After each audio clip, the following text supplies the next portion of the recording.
हर हर महादेव। मैं हूँ अर्चना तिवारी। स्वागत है आप सभी का मेरे चैनल ज्ञान की बात विद अर्चना चिंतामणि में। कैसे हैं आप सभी लोग, ये बताने के लिए कमेंट बॉक्स में जय भोलेनाथ जरूर लिखिएगा। सावन का पवित्र महीना है और इस महीने में हर एक व्रत और उपवास काफी आपको पूर्ण फल की प्राप्ति देने वाला है। तो दोस्तों, आज की वीडियो में हम जानेंगे सावन मास कृष्ण प्रदोष व्रत और मासिक शिवरात्रि व्रत कब है, कब रहा जाएगा, क्या है नियम, दोनों में अंतर क्या है, प्रदोष व्रत और महाशिवरात्रि व्रत। तो आप सारी बातों को जानने के लिए मेरे साथ मेरे वीडियो में एंड तक जुड़े रहिएगा। वीडियो पसंद आए तो लाइक करके चैनल को सब्सक्राइब कर लीजिएगा। वीडियो में हर हर महादेव जरूर लिखिएगा।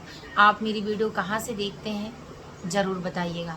तो चलिए जानते हैं आज की इस वीडियो में। सबसे पहले प्रदोष व्रत यानी कृष्ण प्रदोष व्रत सावन मास कब है 2026।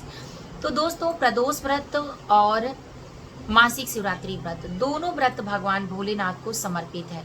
दोनों व्रत में भगवान भोलेनाथ की पूजा की जाती है। मनोकामना की पूर्ति के लिए दोनों व्रत को रहा जाता है। इस बार कृष्ण प्रदोष व्रत जो सावन मास कृष्ण प्रदोष व्रत पड़ रहा है वो दिन सोमवार को पड़ रहा है, यानी 10 तारीख दिन सोमवार 2026 कृष्ण प्रदोष व्रत मनाया जाएगा और मासिक शिवरात्रि व्रत दिन मंगलवार को मनाया जाएगा, यानी एक दिन बाद 11 तारीख दिन मंगलवार 2026 को। अब जानते हैं कि दोनों में अंतर क्या है। तो मासिक शिवरात्रि व्रत जो रहा जाता है वो सुहागवती महिलाएं अपने घर की आर्थिक समृद्धि के लिए, दुख दरिद्रता को दूर करने के लिए, सौभाग्य को बनाने के लिए, इस जन्म और इस दुनिया का समस्त सुख प्राप्त करने के लिए मासिक शिवरात्रि का व्रत रहती हैं। लेकिन वहीं प्रदोष व्रत संतान सुख प्राप्ति के लिए, संतान प्राप्ति के लिए, संतान को अच्छी उम्र, अच्छी शिक्षा या ये कह लीजिए कि अच्छी उन्नति देने के लिए रहा जाता है। प्रदोष व्रत में प्रदोष काल में भगवान भोलेनाथ की पूजा होती है और मासिक शिवरात्रि में आप 4 पहर की पूजा करते हैं। नहीं टाइम है तो एक बार भी कर लेते हैं। इस तरह से दोनों व्रत रहा जाता है। लेकिन इस बार 3 व्रत एक साथ पड़े हैं। पहला कामिका एकादशी दिन रविवार को, दूसरा प्रदोष व्रत दिन सोमवार को और तीसरा मासिक शिवरात्रि व्रत दिन मंगलवार को। तीनों व्रत बहुत अच्छे हैं क्योंकि सावन मास में तीनों व्रत पड़े हैं और तीनों भगवान भोलेनाथ की आराधना करते हैं सभी देवी देवता। सावन मास में भगवान भोलेनाथ कैलाश पर्वत पर शिव तांडव करते हैं और समस्त देवी देवता उनके साथ उनके साथ रह के उनका प्रदर्शन करके आनंद लेते हैं और उनकी रक्षा यानी सावधानियां देखते हैं। पृथ्वी का समस्त भार सावन मास में भगवान भोलेनाथ उठाते हैं। तो इस तरह से भगवान भोलेनाथ की पूजा दिन सोमवार को और मंगलवार को दोनों होगी। बस थोड़ी थोड़ी विधि में अंदर होती है और मासिक शिवरात्रि व्रत भी उसी में यानी मंगलवार को ही पड़ रहा है, जिसे महाशिवरात्रि कहा जाता है। एकादशी रविवार को पड़ रहा है, कामिका एकादशी। कामिका एकादशी का व्रत करने से पाप नष्ट होता है, मोक्ष की प्राप्ति होती है और व्यक्ति को मुक्ति प्राप्त हो जाता है, मोक्ष की प्राप्ति होती है। प्रदोष व्रत करने से जीवन में सुख समृद्धि शांति प्राप्त होती है और मासिक शिवरात्रि व्रत करने से सौभाग्य सुख समृद्धि की प्राप्ति होती है। तो ऐसे में तीनों व्रत लगातार पड़ रहे हैं। तो आप देख लें अपने शरीर के अनुसार, अपने क्षमता के अनुसार कि आप रह पाते हैं, नहीं रह पाते हैं। नहीं तो आप कई उपाय ऐसे हैं कि जिसके वजह से करके अपने जीवन को भी यानी अपने शरीर को भी स्वस्थ रख सकते हैं, पूजा का पूरा लाभ उठा सकते हैं। तो चलिए जानते हैं कि कब है कृष्ण प्रदोष व्रत। तो कृष्ण प्रदोष व्रत दिन सोमवार 10 तारीख 2026 को रहा जाएगा। सोमवार पे पड़ने के कारण इसे सोम प्रदोष व्रत के नाम से जाना जाएगा। प्रदोष व्रत में पूजा का शुभ मुहूर्त में ही पूजा करना चाहिए। भगवान भोलेनाथ की पूजा और आराधना करने के लिए इस दिन सावन मास है और सावन यानी इस महीने में सावन मास है और इस दिन पड़ जाने के कारण सोमवार का दिन भोलेनाथ को समर्पित है। सोम प्रदोष व्रत है और इस पर भोलेनाथ की पूजा का भी एक बहुत बड़ा विधान है। तो चलिए जानते हैं कि कैसे करेंगे सोम प्रदोष व्रत की पूजा। तो सबसे पहले इस दिन ब्रह्म मुहूर्त में उठेंगे, गंगा जल से स्नान करेंगे, शुद्ध साफ वस्त्र पहनेंगे, पीले रंग का, भगवा रंग का, या ये कह लीजिए कि नारंगी रंग का, हरे रंग का, लाल रंग का वस्त्र ज़्यादा उत्तम होता है। तो इस रंग का वस्त्र पहनेंगे और भोलेनाथ की पूजा आराधना यानी पूजा घर के मंदिर में व्रत का संकल्प लेंगे। आप पार्थिव शिवलिंग बनाकर पूजा करना चाहते हैं तो जरूर करें। किसी गमले में जो भी पेड़ हो, कोई भी पेड़ चल सकता है, उसमें बस तुलसी का पौधा ना हो तो वहाँ की मिट्टी को शिवलिंग उसी में बना दें और गंगा जल दूध से अभिषेक कराने के बाद एक दाना अक्षत का चढ़ा दें और उसके बाद 10 मिनट के बाद उसी पार्थिव शिवलिंग को फिर से उस मिट्टी की तरह बना दें और फिर से जल गिराकर भगवान भोलेनाथ की प्रार्थना कर लें। तुरंत भोलेनाथ का शिवलिंग की पूजा करना और विसर्जन करना विशेष फलदायी देता है आपको। आपके जीवन में कभी अन्न धन की कमी नहीं होती है, दिक्कतें दूर हो जाती है। तो सुबह में आप व्रत का संकल्प लें। पार्थिव शिवलिंग बनाना चाहते हैं तो बनाएं, वरना आप मंदिर शिवालय में जाना चाहते हैं तो वहाँ जाएं। घर पे अगर करना सभी लोग मतलब करते हैं तो अगर घर पे करना चाहें तो पूजा घर के मंदिर में आसन लगाकर बैठें। शिव चालीसा का पाठ, रुद्र अष्टकम का पाठ, मंत्र उच्चारण यानी त्रयंबकम, नगेंद्राय, त्रिलोचनाय, ओम नमः शिवाय, श्री सांब सदा शिव नमो नमः, श्री शिवाय नमस्तुभ्यम।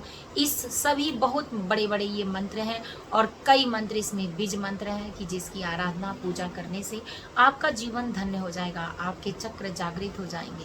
हमारे शरीर में 7 चक्र होते हैं और हर एक चक्र खुलता है तो हर एक नई बुद्धि, नया ज्ञान, नया आत्मविश्वास, जागृति, सफलता प्राप्त होती है। उतना ही हमारी ज्ञान इंद्रियां अच्छे से काम करती हैं, उतना ही ज्ञान इंद्रियां हमारा साथ देती हैं। तो ये मंत्र उच्चारण करने से आपका जीवन धन्य होने वाला है। तो मंत्र का उच्चारण कर सकते हैं, इसका पाठ कर सकते हैं, आरती भोग पूजा करें, संकल्प लें व्रत का और पूरे दिन चिंतन मनन करें। शाम के समय शुभ मुहूर्त में बेलपत्र, भांग, धतूरा, सफ़ेद आँख का फूल, पीला कनेर का फूल, अक्षत, काला तिल, जौ, कमलगट्टा, सुपारी, पान पत्ता इत्यादि, घी का दीपक लेकर भगवान भोलेनाथ की पूजा आराधना करने के लिए तैयार रहें। हवन की सामग्री जरूर रखें। तो शाम के समय यानी संध्या काल का समय शुरू होगा आपका 5:07 से रात्रि में 9:07 तक। तो इसके बीच में आप पूजा आराधना, शंखनाद, घंटी, डमरू इत्यादि चीज़ें बजाएं। आरती में बजाने की शंख कोई मनाही नहीं है और ज़रूर बजाया जाता है, लेकिन भोलेनाथ की पूजा में बैठ कर रख कर उनके आसन के पास शंख रखना नहीं अच्छा होता है। तो याद रखें कि किन किन चीज़ों का नहीं प्रयोग करना है। पहला हल्दी, दूसरा लाल सिंदूर, तीसरा चमेली का तेल, चौथा तुलसी पत्र और पांचवा शंख, छठवां चमड़े से बनी हुई कोई वस्तु।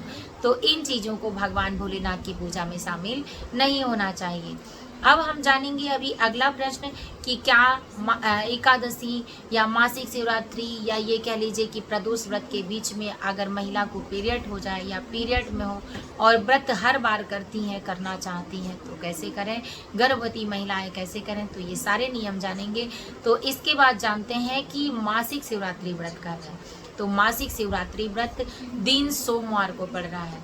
तो इस दिन आप प्रदोष व्रत का व्रत अगर रहे हैं तो भी, नहीं रहे हैं तो भी, दूसरे दिन आप मासिक शिवरात्रि व्रत की पूजा करें, विधि विधान से मन करें तो शिवलिंग मतलब जो पहले प्रदोष व्रत में रखे थे उन्हीं को रखे रहें, पूजा कर लें। तो एक बार दोनों का विसर्जन कर दें। अगर आप नया बनाना चाहते हैं तो नया बनाएं। शिवलिंग पर काला तिल चढ़ाएं। काला तिल चढ़ाने से आपके जीवन के कष्ट दूर होंगे, कर्ज दूर होगा, शनि की 7.5 ढैया, शनि की महादशा में राहत मिलेगा। इसके साथ अक्षत चढ़ाते हैं, भोलेनाथ अति प्रसन्न होते हैं, आपको पितृदोष, वास्तु दोष से लाभ मिलता है। गंगा जल अगर आप चढ़ाते हैं तो आपके जीवन के समस्त पाप दूर होते हैं। आपकी पवित्रता जितनी बढ़ती जाएगी उतना आध्यात्मिक ज्ञान होता जाएगा और हर पाप कर्म से आप बचते जाएंगे।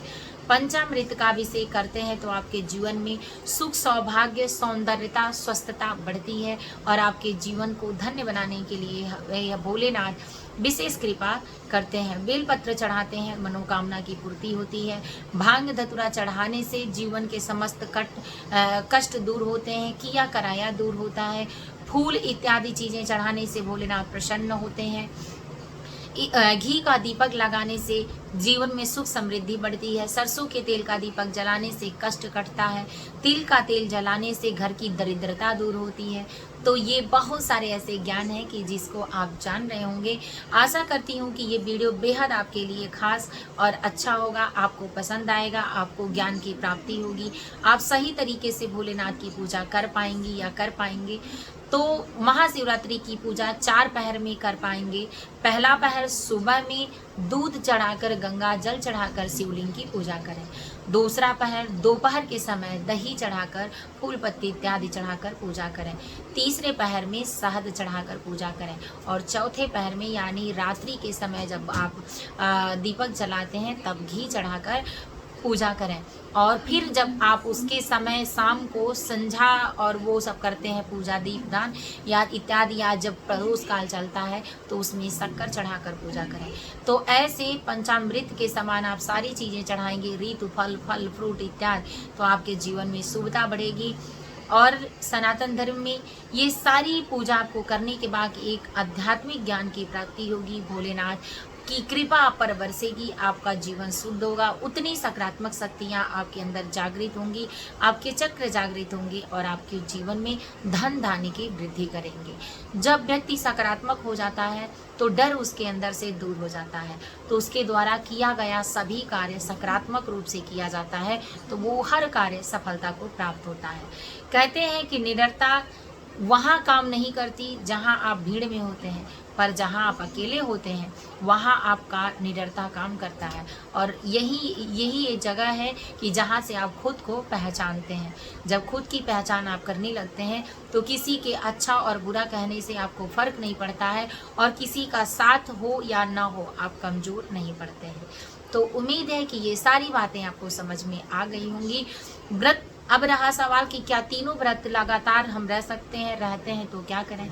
तो आप अपने शरीर के अनुसार देखें।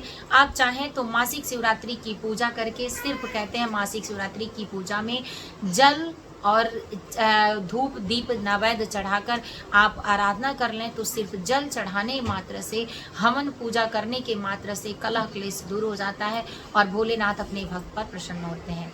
भगवान कभी नहीं कहते हैं कि आप जान देकर शरीर को न्यौछावर करके हमारे ऊपर समर्पित हो। आप सिर्फ अपनी आत्मशक्ति को भगवान को समर्पित कर दें कि सब कुछ आपका ही है, जितना कर पाएँ उतना ही करें। खुद को स्वस्थ रखना जरूरी है, क्योंकि आपके शरीर में जो आत्मा है वो भी भगवान का ही एक प्रतिरूप है। तो आप जितना कर पाए करें। बस ये याद रखें कि गलत कार्यों से दूर रहें। चुगली, निंदा, चोरी, झूठ, बेईमानी इत्यादि चीज़ें करने का साहस न करें या किसी से कराने का साहस न करें। इस दिन मांस, मदिरा, शराब का सेवन न करें। इस दिन किसी से झूठ बोलकर किसी को रुलाना, कलह क्लेश करना घर में न करें। इस दिन बाल तीनों दिनों पर न धुलें। सुहागिन महिलाएं भूल कर भी बाल सावन मास में न काटें। काले रंग के वस्त्र न पहनें और अपने घर की साफ सफाई बनाए रखें, तो इससे विशेष महत्व आपको प्राप्त होता है। तो दोस्तों, आशा करती हूँ कि ये वीडियो बेहद खास और आपको अच्छा लगा होगा। तो फिर मिलती हूँ नए वीडियो में नए ज्ञान के साथ। तब तक वीडियो यहीं इन करती हूँ। तो हर हर महादेव कमेंट बॉक्स में ज़रूर बोलें। जय भोलेनाथ।